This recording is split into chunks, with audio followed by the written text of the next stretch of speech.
Hi everyone, and welcome to Almost Cancelled. I'm Peter, that is Connor, and we are going to talk about Luke Cage Season 1, Episode 1. It's called The Moment of Truth, and this is the weekend of truth because we're just going to be watching a lot of these episodes over the next few days. Each episode will be reviewed and get its own video, so that's everything that's coming up. We'll be doing about 3, maybe 4 per day over the next few days until it's finished. And yeah, so for this first episode, we're going to do something we're not going to do for the rest, and that's we're going to start spoiler free. The rest of them will just go straight into spoilers for that episode, but obviously we've not watched the rest of them yet, so we can't spoil anything past this episode once we even get to spoilers. And it also means that we can have some fun speculating because we don't know. We've not watched any more episodes. So yeah, so that's episode 1, Luke Cage. So I guess the first and obvious question, Connor, is did you like this episode? Yes.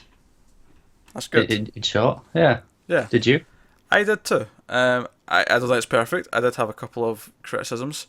The main one being a criticism that I seem to have with most Netflix shows now, except Stranger Things, is the pacing is a little bit laxed. Like, Yeah, but see, weirdly, I'm not sure this is down to it being a Netflix formula binge thing.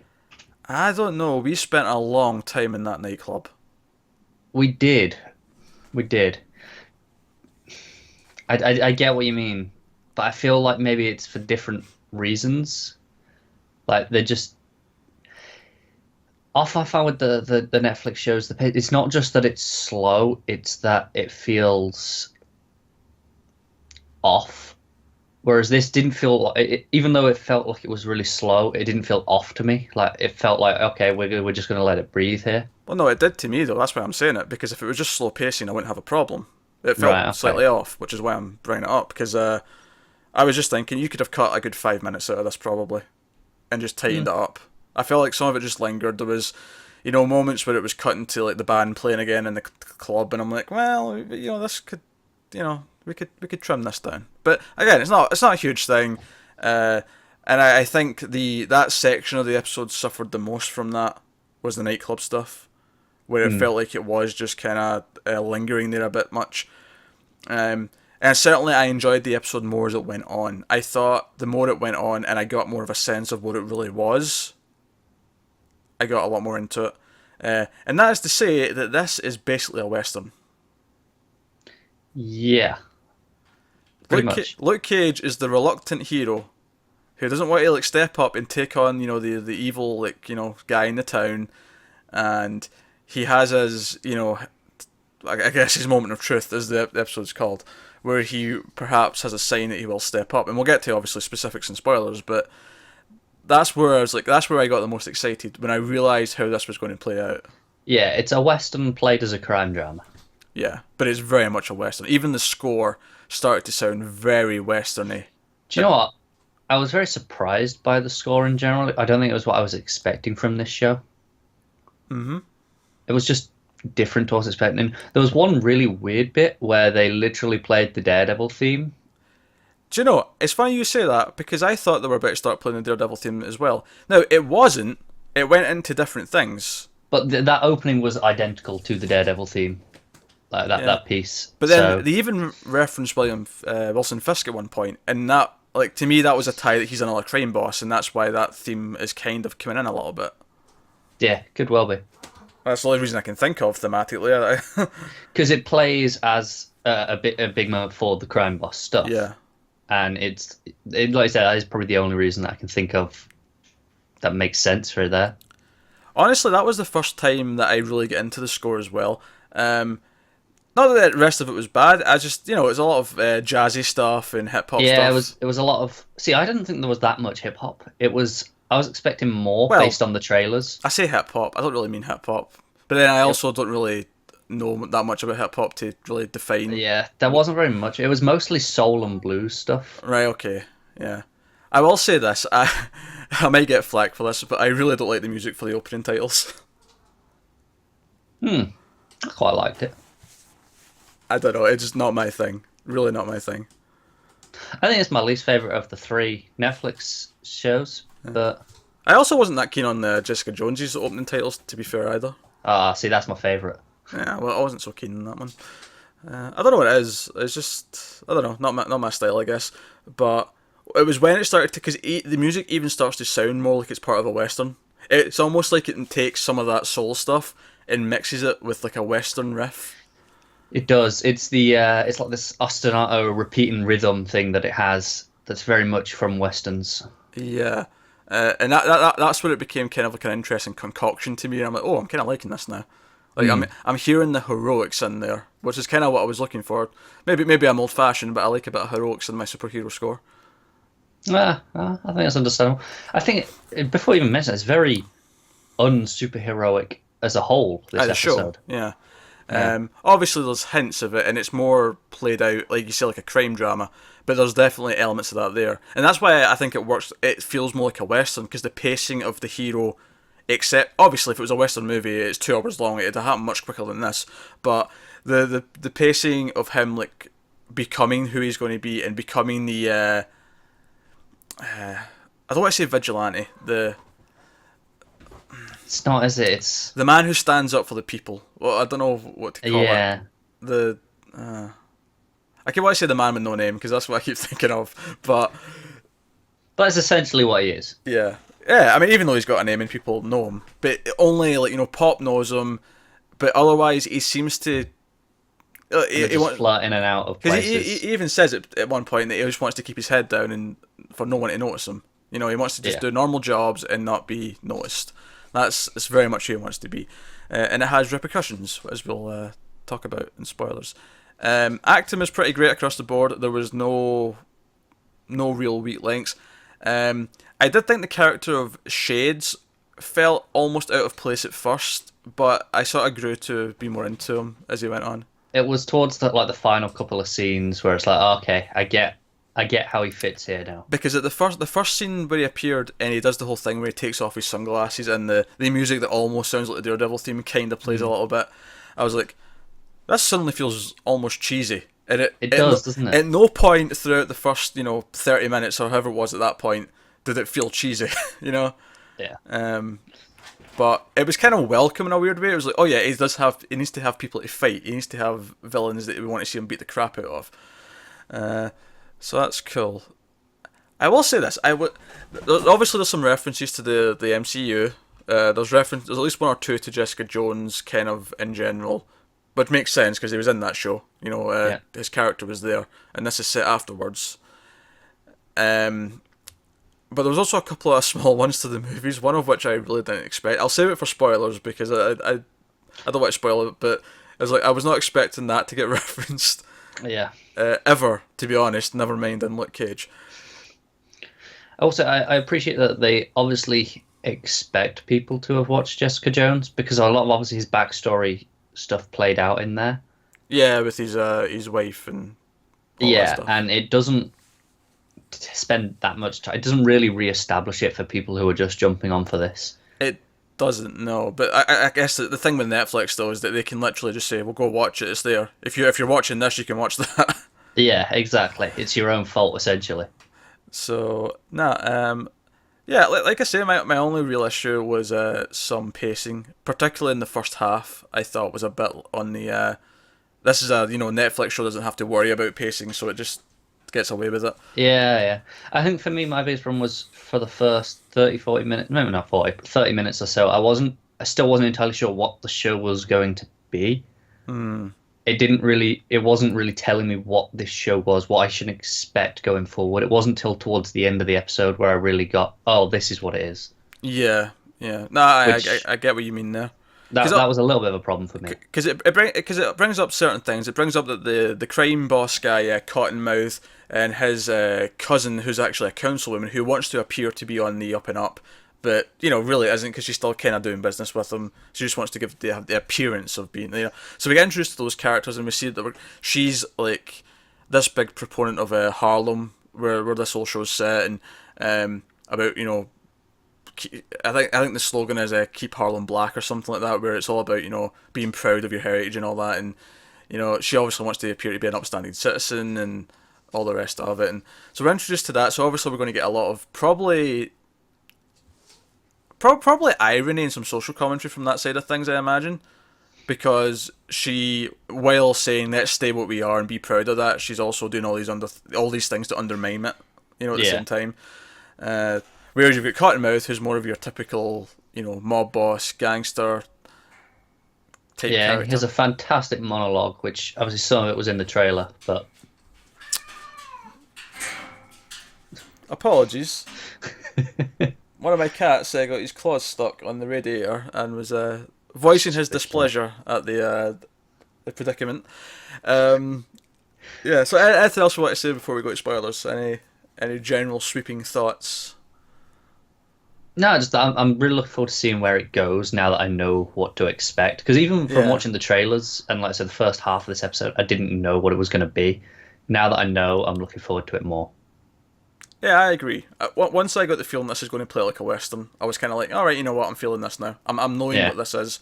I was liking a lot of it. I was liking the characters for the most part, and I really like Luke Cage. I think his like stand-up sort of attitude. He's almost like a Superman who wants to stay like unnoticed in a weird kind of thing. Yeah. And I get you. It's an interesting dynamic because it's very different, and it almost plays off to the fact that he is the black version of that. And not that he can fly or anything like that, but the super strength and the bulletproof feels very Superman. And the idea that he, instead of wanting to be out there and being the symbol of whatever to inspire people, he wants to hide and be. And I don't know if that's maybe almost a play in that because he is black and he is in a black neighborhood instead of, in the middle of Kansas. Yeah, you can play out the idea that he wants to just, especially in today's climate. I often feel like they want to keep their heads down, stay out of trouble. Yeah. Don't want to bring anything on just in case. And I feel like he's got a similar, even though like the bullets can't hurt him, he still has the same attitude. Yeah. So I think the show's going to do a good job of that stuff because it didn't feel like it was forcing that things down our throats as it was growing, but it was still doing it to the amount where you're getting the point of the scenes and that kind of thing. Yeah. So let's go into some spoilers. So spoilers now for episode 1 of Luke Cage from this point on. So a lot of the plot in this episode, there's a sort of a deal with Cottonmouth making with this other gang for weapons. He's paying them X amount of money. I think it's $1 million, something to that effect. I think so. Well, we only have to go off the estimate of the kid who intervenes. Looks at the bag, Yeah, he just sort of looks at it and goes, that looks like $1 million. So we don't actually know the exact amount, but the weapons they're buying, this was the reference I was so not expecting, was Hammer Tech. It was like, Justin Hammer's company's weapons, and I was like, I was not expecting a reference to Iron Man 2. Yeah. Especially that specific part of Iron Man 2. Especially given as it feels like they often want to sweep Iron Man 2 under the rug a little bit. Yeah, because it's kind of seen as the red-headed stepchild. I like that phrase. You like it particularly when I'm around, don't you? I do, yeah. So that was cool. But the whole point of this is it's to show that what sort of type of gangster or mob boss that Cottonmouth is, but how he like deals with the situation and how he makes his power plays again, and we see that scene where he interrogates one of the kids who's done this. But the other purpose of that, of course, because it actually works for both the hero and the villain. The purpose for the hero is Luke Cage. This is almost his Uncle Ben moment. It is, yeah. Because he's trying to keep his head down and he sees that one of these kids has got a gun. And he decides not to do anything about it because he just wants to stay out of things. And he finds out the next day that this has all went down. And as a result, one of the kids is already dead. We now know, obviously by the end of the episode, at least one other one's dead.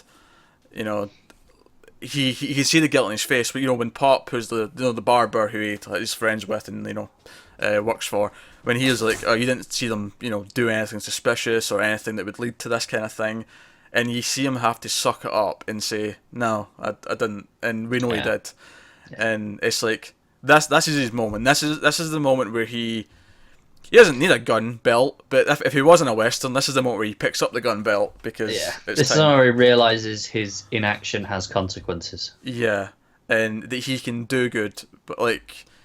It's not even a case of he has to go out and be a superhero, but if he sees something, he has to intervene. Like, yeah, he can't just leave things to its own devices to the extent that he was. It's that old quote, and all it takes for evil to triumph is for good men to do nothing. That's all it takes. It's that old quote. It's that exact thing, and it's exactly what they're playing with. Yeah, and it's played kind of perfectly, because we see that throughout the episode he's like having rent troubles and he's struggling to pay his rent. He's living over a Chinese restaurant's place, and they're also the people who he's paying rent to, the people who own the restaurant. Which, by the way, for a split second, reminded me a little of Better Call Saul. I'm not going to lie. Did to me too. Yeah, but all the same. So these guys who work for Cottonmouth come in at the end of the episode, and they're like wanting basically, they're running a racket. They want protection money, as it were. Classic. Yeah, and Luke sees this and he steps in and is like, right, I'm not standing down here. I'm going in, and he has the great scene. And this is, even though we see him pick up the washing machine early on, so we know that if you've not seen Jessica Jones for whatever reason, he has this type of power. Yeah, but that's literally it until the end of the episode. Exactly, which is why it's such a great moment when the guy goes to punch him. Yeah, it is. Which of course is slow motion, and you see his like wrist break as he and the bone kind of pop out through it. Oh, it's fantastic. It's great. And then the other guy tries to hit him. Then we get the funny moment where the third one's like, you know what? I'll even like these guys, and he runs out. It just runs off. Yeah. So no, it's a really big moment in the end. And again, this is where the score's really like coming into it. And the episode ends with him. He basically says to the Chinese couple, because they try to like pay him money. They're like, we want to pay. He's like, no, I owe you money. Like, I'm not for hire, which is a nice little line, because if you're not familiar with what he will one day be doing with Iron Fist, is they end up running a thing called Heroes for Hire. So I like that little. It feels like this is the first inkling of an idea that will one day lead to that. Still. Yeah, it is. But it was a really nice little moment that they had that line. Yeah. But he's like, don't worry, I've got your back. Like, just know that I'm around now. And it ends with him putting up the hood and walking out of and it's like a real hero shot as he walks out of let's call it the saloon. He walks out of the saloon. It's just that whole scene plays exactly like a western. And the protection money and the hood's a cowboy hat. Yeah, they say the protection money. He steps in, can't stand by and let it happen. He chases them off and then puts on the hat and would essentially grab a drink. Yeah, probably. Had this actually been set in the Old West, he would have been getting a drink. But you can see the moment in this. That's how shot for shot it almost is. Yeah, it is. Now, obviously, we've jumped over a subplot here, so let's go back a little bit and talk about Misty, who tells him she's an auditor, but is actually a detective, of course. And she's investigating the deaths of everyone involved with this heist, or not heist, but this deal that's went wrong.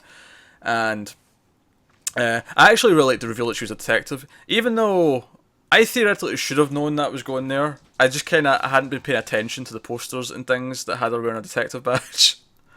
Yeah. So when she walked on the crime scene and cracked her joke about the dead guy wanting the Ghostbusters, I'm like, it's a nice little twist. Even though it shouldn't have been a twist, I should have known.